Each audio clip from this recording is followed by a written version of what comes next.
സുഭാഷിതം digital ചാനലിലേക്ക് സ്വാഗതം. അങ്ങനെ വോട്ട് ചാരിയും വോട്ടധികാരി യാത്രയും ഒക്കെ കഴിഞ്ഞ് ഇലക്ഷൻ കമ്മീഷനും ഇന്ത്യയിലെ വിവിധ രാഷ്ട്രീയ പാർട്ടികളുമായിട്ടുള്ള ചർച്ച തുടങ്ങിയിട്ടുണ്ട്. എല്ലാ സ്റ്റേറ്റുകളിലെയും സ്റ്റേറ്റ് ഇലക്ഷൻ കമ്മീഷണർമാർക്ക് കേന്ദ്ര ഇലക്ഷൻ കമ്മീഷൻ നോട്ടീസ് അയച്ചിട്ടുണ്ട്, കത്തയച്ചിട്ടുണ്ട്. സംസ്ഥാനത്തെ ഓരോ സംസ്ഥാനങ്ങൾ കണക്കിലാക്കി സംസ്ഥാനങ്ങളിലെ വിവിധ രാഷ്ട്രീയ പാർട്ടികളുടെ നേതാക്കളെ വിളിച്ചുകൊണ്ട് സംസാരിക്കുക, അവരുടെ പരാതികൾ കേൾക്കുക, പരിഭവങ്ങൾ കേൾക്കുക, അതിനനുസരിച്ച് ലിസ്റ്റ് ആവശ്യപ്രമാണം പരിഗണിച്ച് അതെല്ലാം നല്ല ലിസ്റ്റ് കൊണ്ടുവന്ന് തിരഞ്ഞെടുപ്പ് നടത്താനുള്ള കാര്യങ്ങൾ ചെയ്യും. കാരണം ഡേറ്റുകളും എടുക്കണമല്ലോ. കാരണം ഇപ്പോൾ പഞ്ചായത്ത് തിരഞ്ഞെടുപ്പ് വന്നാലും അതിന് ഡേറ്റ് എടുക്കണം.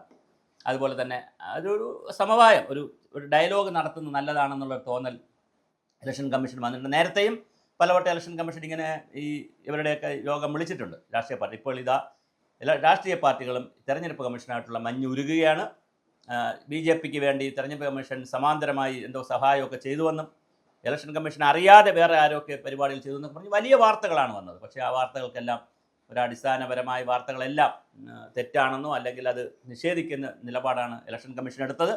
എന്തായാലും വളരെ ഗൗരവതരമായ രീതിയിലുള്ള ചർച്ചകൾ വരാൻ പോകുന്നു.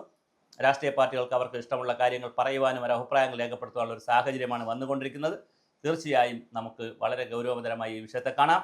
ഇലക്ഷൻ കമ്മീഷനും രാഷ്ട്രീയ പാർട്ടികളും തമ്മിലുള്ള ചർച്ച വരുന്ന ദിവസങ്ങളിൽ നടക്കാനുള്ള സാധ്യതയുണ്ട്. എന്ത് കൺഫ്യൂഷൻ ഉണ്ടെങ്കിലും പറഞ്ഞു തീർക്കേണ്ട ജനാധിപത്യത്തിൽ ഇങ്ങനെ തന്നെ വേണം. കാരണം ഒരു ഭരണഘടനാ സംവിധാനമാണ് ഇലക്ഷൻ കമ്മീഷൻ. അവർ സ്വതന്ത്രമായിട്ട് വേണം തിരഞ്ഞെടുപ്പ് നടത്താൻ. ഇലക്ട്രോണിക് വോട്ടിംഗ് മെഷീനെ സംബന്ധിച്ച് EVM സംബന്ധിച്ച് വലിയ ആക്ഷേപം വന്നു. പക്ഷേ കോൺഗ്രസ് ചില സംസ്ഥാനങ്ങൾ കർണാടക ഉൾപ്പെടെ ജയിച്ചപ്പോൾ ആ പ്രശ്നം പരിഹരിച്ചു. അല്ലെങ്കിൽ പിന്നെ പ്രശ്നം വന്നില്ല. ഇവിടെ കേരളത്തിലാണെങ്കിൽ 19 സീറ്റ് കോൺഗ്രസ്സാണ് ജയിച്ചത്. അതേ ഇലക്ട്രോണിക് വോട്ടിംഗ് മെഷീൻ കൊണ്ടല്ലേ ജയിച്ചത്. അപ്പോൾ കോൺഗ്രസും ഒക്കെ അതിനകത്ത് നിന്ന് പിന്മാറി, ആ വിഷയത്തിൽ നിന്ന് പിന്മാറി. പക്ഷേ ഇപ്പോൾ വോട്ടേഴ്സ് ലിസ്റ്റിലെ പ്രശ്നമാണുള്ളത്. പക്ഷേ എന്തായാലും അതിനുള്ള ചർച്ചകൾ നടക്കും. ആ രാഷ്ട്രീയ പാർട്ടികളുമായിട്ടുള്ള ചർച്ചകളിലൂടെ ഇത് പരിഹാരമുണ്ടാകുമെന്ന് തന്നെ നമുക്ക് പ്രതീക്ഷിക്കാം. അങ്ങനെ നമ്മുടെ ജനാധിപത്യം കുറച്ചുകൂടി സാർത്ഥകമാകട്ടെ. തീർച്ചയായിട്ടും വലിയ ചർച്ചകൾ നടക്കട്ടെ. ഈ ഇലക്ഷൻ കമ്മീഷനും രാഷ്ട്രീയ പാർട്ടികളും തമ്മിലുള്ള എന്തെങ്കിലും പ്രശ്നങ്ങളുണ്ടെങ്കിൽ അല്ലെങ്കിൽ എന്തെങ്കിലും സംശയത്തിൻ്റെ നിഴലിലാണ് രണ്ട് കൂട്ടരും നിൽക്കുകയാണെങ്കിൽ അത് മാറേണ്ടതുണ്ട്. ഇലക്ഷൻ കമ്മീഷനെ സംബന്ധിച്ചിടത്തോളം രാഷ്ട്രീയ പാർട്ടികൾ ഇങ്ങനെ വല്ലാതെ കയറി പ്രതിരോധത്തിൽ നിന്നാൽ അവർക്ക് നടത്തിക്കൊണ്ടുപോകാനും പ്രയാസം വരും.